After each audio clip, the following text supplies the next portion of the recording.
शहनशाह अफरीदी से direct question किया गया कि मोहम्मद यूसुफ से आपने बदतमीजी की है या नहीं की। शहनशाह अफरीदी का बात करना बनता था ना इस पर कि मैंने मोहम्मद यूसुफ से कोई बदतमीजी नहीं की। उस बात को डिनाई कर सकता था ना, उस स्टेटमेंट को रॉन्ग साबित कर सकता था। लेकिन शहनशाह अफरीदी ने ऐसा कोई भी स्टेटमेंट नहीं दिया कि मैंने मोहम्मद यूसुफ से कोई भी बदतमीजी नहीं की। पाकिस्तान टीम के जितने भी प्लेयर हैं एक्टिंग में तो बहुत ही माहिर है, मीडिया पर आकर कैसे झूठ को सच में साबित करने के लिए कोशिश कर रहे होते हैं, ऐसे झूठ बोल रहे होते हैं कि ऐसा फील होता है पाकिस्तानी अवाम को कि ये सच ही बोल रहा है। मैं कहता हूँ ये पार्ट टाइम क्रिकेट खेलते हैं, फुल टाइम एक्टिंग करते हैं, इतनी प्यारी एक्टिंग करते हैं, पता भी नहीं चलता, इधर बल भी नहीं आता कोई भी कि यार मैं झूठ बोल रहा हूँ। मेरे लिए पाकिस्तान सबसे पहले आता है, फिर टीम है, फिर मैं हूँ। और क्योंकि मैं किसी पास्ट में नहीं रहता, मेरा काम है फ्यूचर में रहना और प्रेजेंट में रहना। फ्यूचर की चीज़ें मैं नहीं सोचता, क्योंकि फ्यूचर खुद ब खुद, अगर आपका प्रेजेंट अच्छा है तो आप फ्यूचर के लिए तैयारी कर सकते हैं। तो ये चीज़ें कैप्टनसी आना जाना ये ना मेरे हाथ में है, ना मैंने इसके लिए क्रिकेट खेली है। मैंने क्रिकेट खेलनी है पाकिस्तान के लिए और मैं इज्जत से खेलूँगा। I like your statement Shahenshah Afridi, I like Nawaz Sharif too and other politician, they are saying they never even thoughts of doing corruption. बिल्कुल शहनशाह अफरीदी उसी लाइन पर है। शहनशाह अफरीदी को भी बहुत अच्छे से आ गई है, सियासतदान जैसे स्टेटमेंट देते हैं शहनशाह अफरीदी आज वही स्टेटमेंट दे रहे हैं अपनी जवानी के अरूज पर। जो पॉलिटिशियन का स्टेटमेंट था सेम शहनशाह अफरीदी ने अप्लाई किया, लेकिन इतनी पॉलिटिशियन शहनशाह अफरीदी में आई कैसे? बोलता है मुझे कैप्टेंसी से कोई लेना देना नहीं है, लेकिन जब इसको कैप्टेंसी से रिमूव किया गया, इससे बड़ा कोई बदमाश ही नहीं था।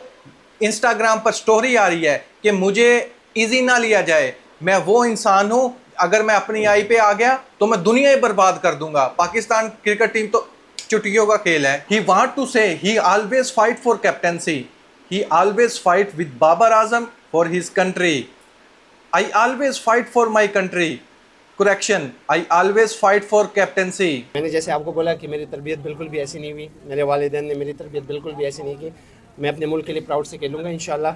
और जो नेगेटिव चीज़ें आती है उसको तो मैंने देखना भी नहीं है कि नेगेटिव चीज़ क्या है, क्योंकि अगर मैं नेगेटिव चीज़ें देखूंगा तो फिर पाकिस्तान के लिए मैं कैसे परफॉर्मेंस करूँगा। ओ मेरे प्यारे शहनशाह अफरीदी, बोले बाले शहनशाह अफरीदी, आपकी तरबियत बहुत ही अच्छी की है आपके वालिद साहिब ने, आपके वालिदैन ने बहुत ही अच्छी तरबियत की है। हम इसको डिनाई नहीं करते, हम इससे इनकारी बिल्कुल नहीं करते, लेकिन जो आपकी ससुर ने तरबियत की है, तारीख का बदमाश बना दिया आपको।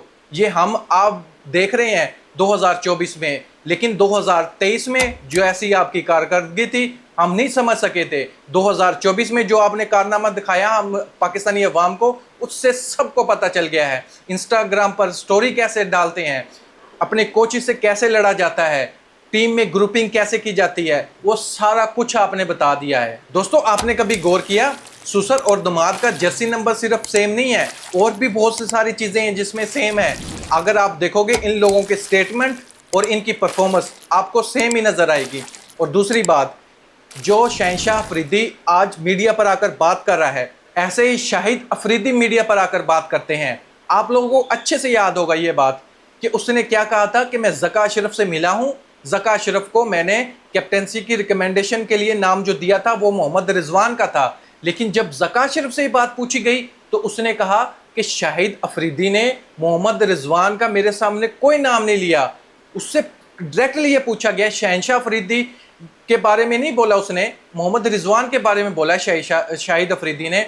लेकिन इसके बारे में आप क्या ओपिनियन है? ज़का अशरफ ने मीडिया के सामने ये स्टेटमेंट दिया कि शाहिद अफरीदी मेरे से मिलने तो ज़रूर आए थे, लेकिन उसने एक बार भी मोहम्मद रिजवान का नाम नहीं लिया। अगर ये मीडिया पर खबरें चल रही हैं तो इसके बारे में मैं कुछ नहीं बोल सकता, ये आप शाहिद अफरीदी से पूछे। अब देखिए पॉलिटिशियन की गेम कहाँ से स्टार्ट हुई है।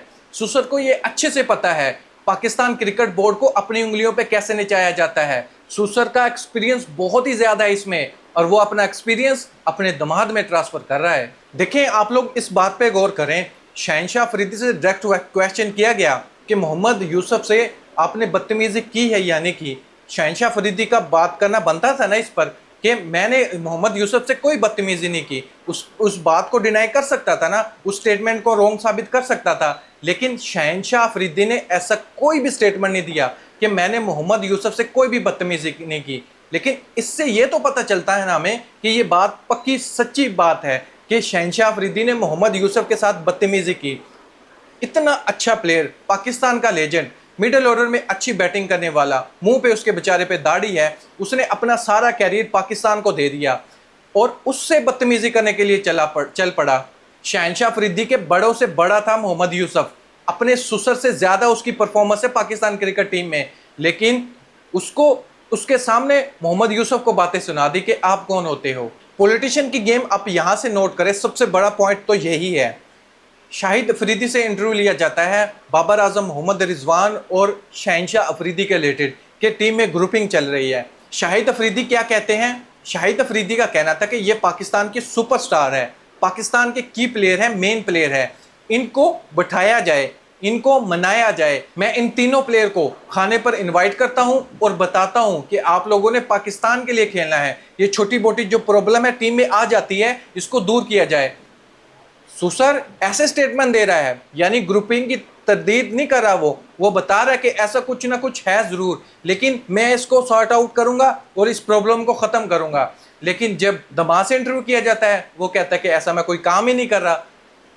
दमाद से पूछा जाए तो ऐसा कोई फील ही नहीं होता, लेकिन सुसर से जब ये क्वेश्चन किया जाए तो वो तो साफ ये बोल रहा होता है कि इनको मिलाकर बिठाया जाए, पाकिस्तान क्रिकेट बोर्ड का चेयरमैन ये काम करे या कोई भी मैनेजमेंट है वो कमेटी बनाई जाए ताकि ये प्रॉब्लम को दूर की जाए।